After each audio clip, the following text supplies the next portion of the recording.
The NFL Combine taking place this week in Indianapolis. I think there are a sizable amount of football fanatics that love to eat up the Combine, love seeing the 40 times, love seeing the verticals, the bench presses, who's going to throw, who's not. Y'all are aware it's not my favorite thing. I think the results are noteworthy. I'm not going to sit there and watch the NFL Network and watch a bunch of guys run and see what the time looks like. I'll watch Rich Eisen in the suit run. That to me is fascinating.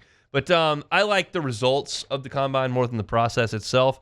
But there's no denying how big a deal it is. And there are several LSU players that'll be up there and participating. Mel Kiper came out with his latest big board, his top 25 players. It's not a mock draft, just where those players slot in the top 25. And I've got to think that this is the longest into a big board without an SEC player as there's been in a long time.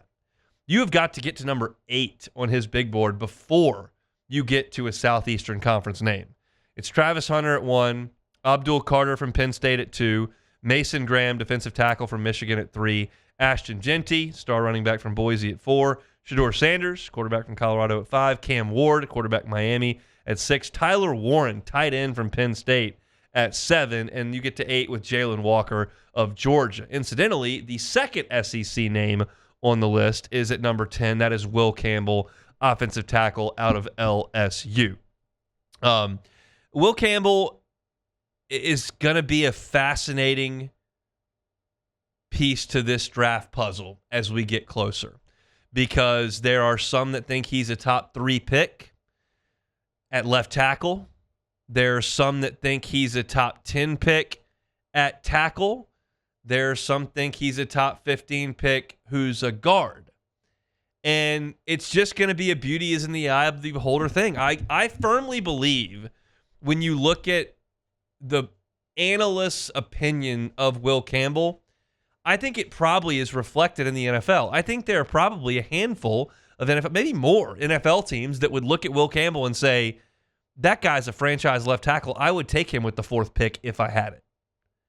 I think there are probably some NFL teams that go, didn't love the run blocking, arms are a little bit short, that's a guard. Yeah, top 15 pick. I'd take him at 13 if he was there, but I'm not taking him at 4.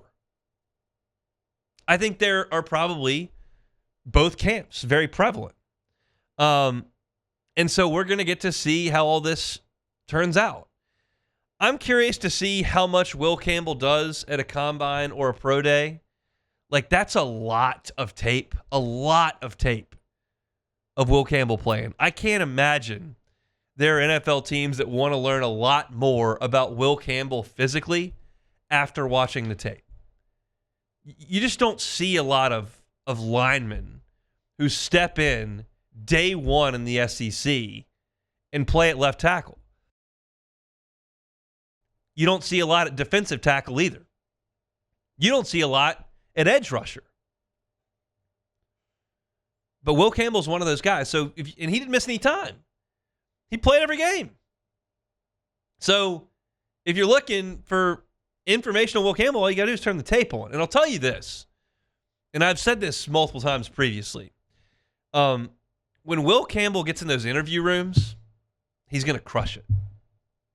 I know there are LSU fans that probably bristle about we're going to run the ball and we don't care who knows it. It's not a secret. We're going to run the football that he said in August leading up to the USC game, and you'll cringe at that, and that's fine. LSU didn't run the football great. We all know that. But I think there are NFL teams that are going to like that.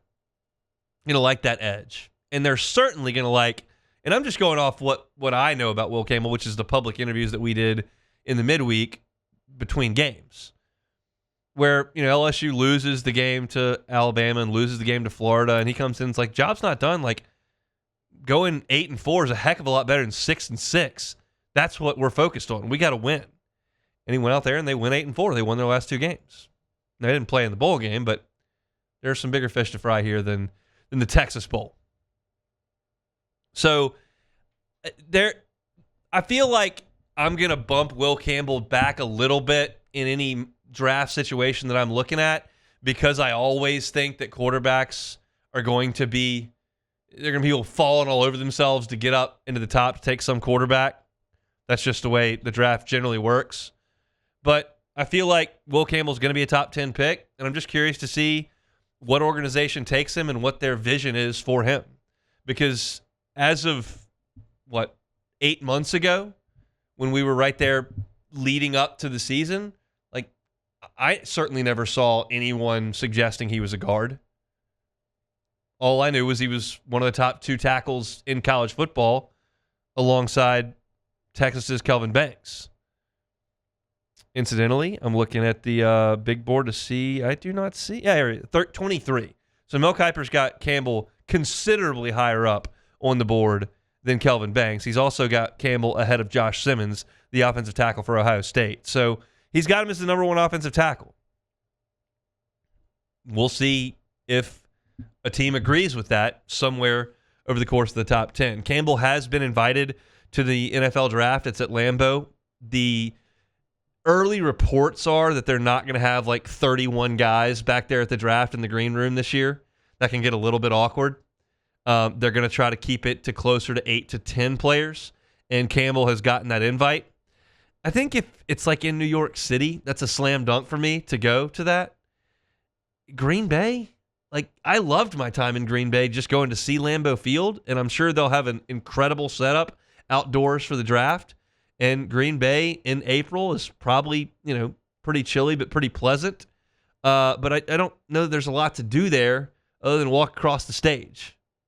So I don't know if I would go or not to Green Bay. We'll see what Will Campbell decides to do, but it sounds like he's in pretty good shape to be a really, really high pick in this coming draft. Mel Kiper has him as the best offensive lineman, period, on the board. Offensive tackle, number 10 player overall on his latest big board. We'll see if any of that shakes up as the combine unfolds later on this week. Hey, thanks for watching Hunt on LSU. Before you get out of here, do us a couple of favors. Hit that like button, leave your comments below, and subscribe to the channel for all your Fighting Tiger football talk. See you next time.